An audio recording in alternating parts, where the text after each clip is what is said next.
Hello guys. तो आप सभी को हमारे YouTube channel value investor, in fact smart value investor channel पे स्वागत है।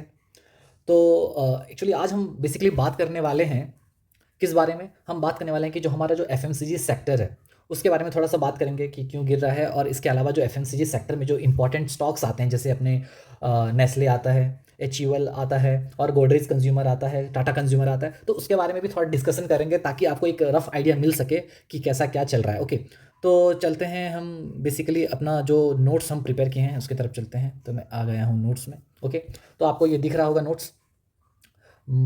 एक सेकेंड गाइज, मैं इसको ब्लैक की जगह वाइट कर देता हूँ तो ये ज़्यादा सही रहेगा। हम्म, तो अब देखिए, तो हम आ गए हैं नोट्स में। तो हम बेसिकली बात करने वाले हैं कि जो हमारा जो एफएमसीजी स्टॉक है, एफएमसीजी सेक्टर है, उसके बारे में बात करेंगे। तो होता क्या है देखिए।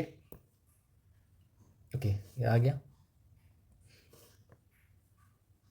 इसको इधर रखते हैं। ओके।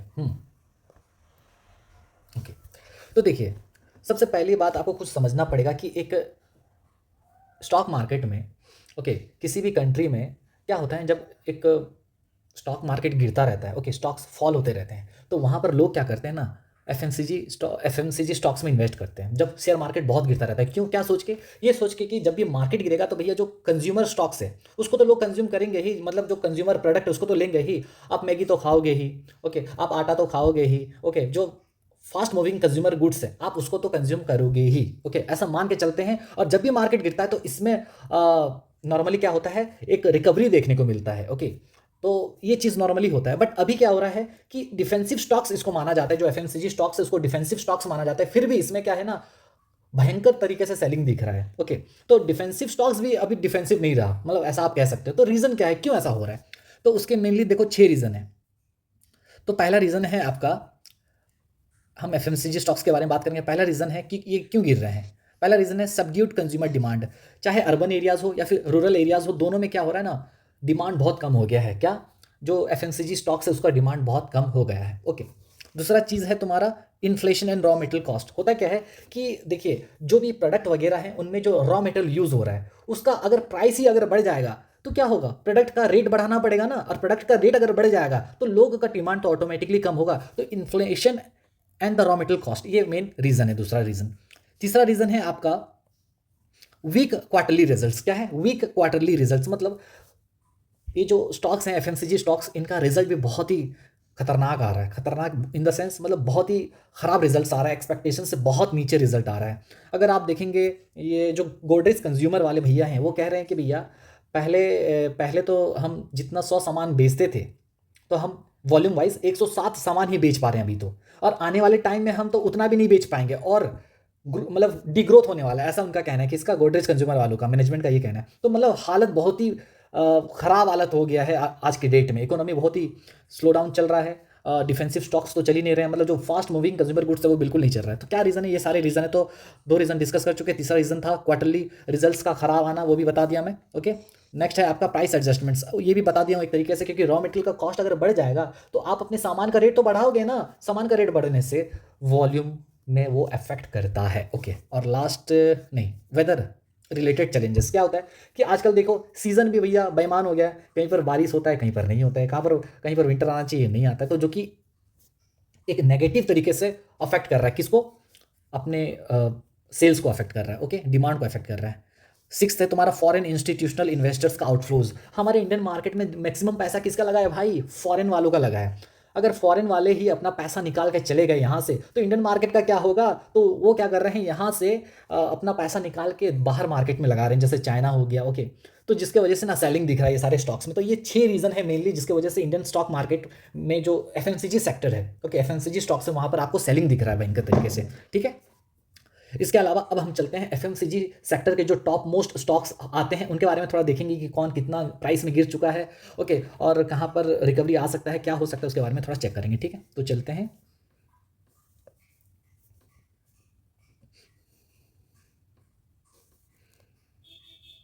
तो तो देखिए, तो हम बेसिकली बात करेंगे 4 स्टॉक्स के बारे में। पहला है टाटा कंज्यूमर। ये टाटा कंज्यूमर का चार्ट आपके सामने दिख रहा है। ओके, तो टाटा कंज्यूमर का चार्ट अगर मैं देखूँ, इसमें क्या दिख रहा है आपको कि भैया देखिए ये अपने हाई से, ओके, यहाँ पर 1300 का, सॉरी 1233 का हाई लगाया था, और 1233 का हाई से ये वापस यहाँ आ चुका है। अगर आप देखेंगे, अगर आप देखें तो ये एक रेंज में पहले घूम रहा था। मैं इसका पहले का चार्ट आपको दिखाता हूँ। देखिए ये रेंज में पहले बहुत कंसोलिडेट किया किया किया किया, और यहाँ से ये ब्रेकआउट किया, ठीक है, यहाँ से ये ब्रेकआउट करके इधर गया, ठीक है, फिर यहाँ पर ये वापस डबल एम पैटर्न बना के ये नीचे गिरा, ठीक है, अगर, और ये एक जो ट्रेंड लाइन है उसको रेस्पेक्ट कर रहा है, ये ट्रेंड लाइन को, ठीक है। तो यहाँ पर जब आया बाउंस बैक किया, वापस यहाँ जब आया बाउंस बैक किया, फिर यहाँ पर वो वापस कंसोलिडेट कर रहा है, यहाँ पर से हो सकता है कि वापस ये आगे चले जाए, ठीक है, या फिर हो सकता है यहाँ से ये वापस ये गिर के यहाँ आ जाए, ये जोन में आ जाए जहाँ पर ये पहले था। तो कुछ भी हो सकता है, यहाँ से हो सकता है वापस ऊपर चले जाए, हो सकता है यहाँ से ये वापस नीचे आ जाए, ठीक है। तो बोलने का मतलब क्या है? बोलने का मतलब ये है कि कितना परसेंट डाउन है पहले वो देखते हैं। देखो, अगर आप देखोगे टाटा कंज्यूमर का, यहाँ से ये अभी यहाँ पर है, अच्छा यहाँ पर थोड़ा देख लेते हैं,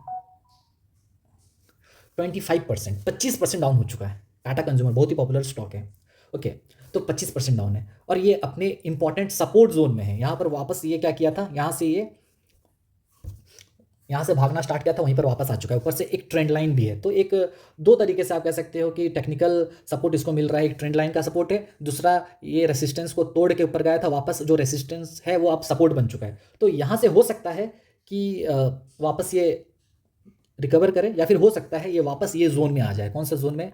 ये वाला जो जोन है आपका, देखिए यहाँ पर ये वापस कंसोलिडेट करके जो भागा था, तो ये वापस से हो सकता है कि इसको, ये ट्रेंड लाइन को अगर तोड़ा, ये हो सकता है ये जोन में आ जाए, फिर हो सकता है वापस ये ऊपर जाए, तो कुछ भी हो सकता है। यहाँ से ये ऊपर इसको हटा देते हैं, हाँ, यहाँ से ये वापस ऐसा भी जा सकता है, या फिर यहाँ पर नीचे गिर भी सकता है। तो टाटा कंज्यूमर एक स्ट्रॉन्ग ट्रेंड लाइन का सपोर्ट है इसमें। बाकी आप अपने फिनेंशियल एडवाइजर को ज़रूर देखिएगा। तो 30% करेक्ट हो चुका है, ठीक है। दूसरा देखते हैं, दूसरा है अपना नेस्ले इंडिया। नेस्ले इंडिया का हाल देखिए, ये अपने हाई से कितना करेक्ट हो चुका है। ओके, अगर मैं यहाँ पर लगा देता हूँ, इसको लगाया और यहाँ तक आ गया मैं, तो भाई ये भी, तो ये भी कितना 22% डाउन हो चुका है। अगर देखेंगे ये भी अपना टेक्निकल चार्ट्स को अच्छी तरीके से फॉलो कर रहा है। कैसे? देखिए, ये जो नेस्ले इंडिया था, यहाँ पर जब आया तो बाउंस बैक किया किया किया, फिर वहाँ पर वही ट्रेंड लाइन में आया, फिर बाउंस बैक किया, फिर यहाँ आया वापस। तो ये एक ट्रेंड लाइन को अच्छी तरीके से रेस्पेक्ट कर रहा है, तो मैक्सिमम चांस है कि ये वापस यहाँ से बाउंस बैक कर जाए, ठीक है। तो कह नहीं सकते, तो ये एक ट्रेंड लाइन है, मतलब यहाँ पर ज़्यादा चांसेस लग रहा है कि बाइंग प्रेशर यहाँ पर दिख सकता है, दिख रहा है टेक्निकल एनालिसिस के हिसाब से, ओके। तो ये एक अच्छा जोन है जहाँ पर बायर, मतलब जब जब ये जोन में आया है, ओके, ये ट्रेंड लाइन में आया है, एक बाइंग प्रेशर दिखा है और शेयर बाउंस बैक करना स्टार्ट किया है। तो ये है नेस्ले इंडिया का। दूसरा देखते हैं गुडरेज कंज्यूमर। गुडरेज कंज्यूमर का क्या हाल है भाई? इनका मैनेजमेंट तो बोल ही दिया भैया, हम लोग का ग्रोथ होने वाला भी नहीं है नेक्स्ट क्वार्टर में, ठीक है। अच्छा, अगर आप देखेंगे तो अब ये और इसमें गिरने का चांस मेरे को दिख रहा है, बाकी बोल नहीं सकते, यहाँ से वापस से रिकवर कर सकता है। देखिए इसका भी एक ट्रेंड लाइन का सपोर्ट देखिए, पहले कितना परसेंट गिरा है वो देख लेते हैं।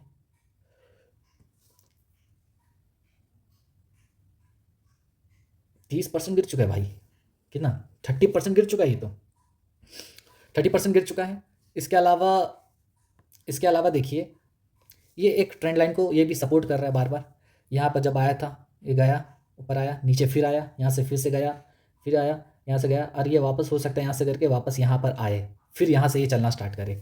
तो कुछ भी हो सकता है यहाँ पर ना आके ये, मान लो यहाँ नहीं आता है और यहीं से जाना स्टार्ट कर सकता है। सॉरी, कहाँ गया ये, हटाओ इसको।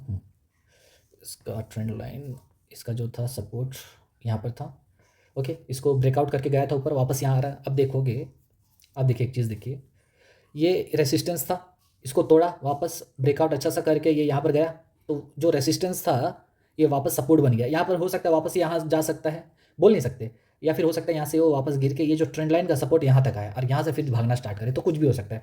तो एक अच्छा सपोर्ट जोन में है, देखते हैं फ्यूचर में क्या हो सकता है। तो ये है Nestle Godrej consumer. Hindustan Unilever का क्या हाल है भाई? हिंदुस्तान यूनिलीवर को अगर देखें, अच्छा, तो देखिए ये भी मैं यहाँ लगा देता हूँ और इसको ले जाता हूँ यहाँ तक, अगर मैं, ओके, तो 21% नीचे गिर चुका है हिंदुस्तान यूनिलीवर, ठीक है। तो 20% गिर चुका है ये अपने प्राइस से। इसके अलावा इसको हटा देते हैं, 20% गिर चुका है, ठीक है भाई, तुम हट जाओ यहाँ से, हटो। अब देखो इसका चार्ट देखो, ये भी एक ट्रेंड लाइन को फॉलो कर रहा है। यहाँ पर जब भी आता है फिर बाउंस बैक होता है, फिर यहाँ आता है, फिर गया, फिर हो सकता है यहाँ पर वापस आए और फिर यहाँ से वो भागना स्टार्ट करे, ठीक है। तो और नीचे गिरने का संभावना है, पॉसिबिलिटी है 2190 तक, 2150 तक आ सकता है ये नीचे, ठीक है। उसको हटाओ, हाँ, ये यहाँ वापस यहाँ तक आ सकता है भाई, और यहाँ से आके वापस ये ऊपर जा सकता है, ठीक है। तो इसमें और पॉसिबिलिटी है गिरने का, लेकिन सब जितने भी स्टॉक हैं मैं बता दूं आपको, सारे सारे ये तीनों चारों स्टॉक्स जो हैं सब अपने इंपॉर्टेंट सपोर्ट जोन में हैं, ठीक है। वहाँ से ज़्यादातर होता क्या है कि बाइंग प्रेशर देखने को मिलेगा और स्टॉक्स वहाँ से भागना वापस स्टार्ट कर सकते हैं। तो जितना गिरना था गिर चुके हैं। तो अगर कोई एक्यूमुलेट कर सकता है तो आप कर सकते हो, बट आप अपने फिनेंशियल एडवाइज़र को ज़रूर पूछो। बाकी लॉन्ग टर्म में 30% 20% स्टॉक जो अवेलेबल है, ये जो गिर चुका है, आप इसमें इन्वेस्ट कर सकते हो। बाकी आप अपने फिनेंशियल एडवाइज़र को ज़रूर पूछो। तो ये हाल है। और देखिए, आप एक बात समझिए, ये है डिफेंसिव स्टॉक्स। जब भी मार्केट गिरता है लोग इसको खरीदते हैं ताकि मतलब उनका पोर्टफोलियो एक सही बैलेंस बना रहे। बट देखिए, ये जो स्टॉक्स जिस रीज़न की वजह से गिरा, वो रीज़न तो टेम्परेरी रीज़न है ना, परमानेंट रीज़न तो नहीं है, मतलब परमानेंट नेचर का तो नहीं है कि पूरा मतलब कंपनी में ही दिक्कत है, कंपनी का इशू नहीं है। ये सब क्या होता है ना, कभी धूप कभी छाँव ऐसी है। तो इनका टाइम अभी इकोनॉमी स्लो डाउन है, तो ये क्या कर सकते हैं। तो अभी जैसे जैसे टाइम बीतेगा तो डिमांड आना स्टार्ट होगा, तो ये वापस ग्रो करना स्टार्ट कर देंगे। तो बाकी है आप पे, आप देखिए कैसा क्या करते हैं। और आपको जो कंपनी अच्छा लगता है आप अपने रिस्क के हिसाब से इन्वेस्ट कर सकते हैं। बाकी ये जितने भी कंपनीज़ हैं अच्छे कंपनीज़ हैं, और अच्छी कंपनीज़ को उनके डिस्काउंटेड प्राइस पे ही लेना चाहिए जब लोग डर रहे हों। तो और सारे कंपनीज़ जितना मैं डिस्कस किया सारा एक इम्पॉर्टेंट सपोर्ट पे है, एक इम्पॉर्टेंट टेक्निकल जो ट्रेंड लाइन है वहाँ पर है, जहाँ से बाउंस बैक होने का चांस ज़्यादा है, ठीक है। तो मिलेंगे हम नेक्स्ट वीडियो में, तब तक के लिए मुझे अ, जाने दीजिए। ओके, तब तक के लिए मिलते हैं नेक्स्ट वीडियो में। बाय, टेक केयर, जय हिंद।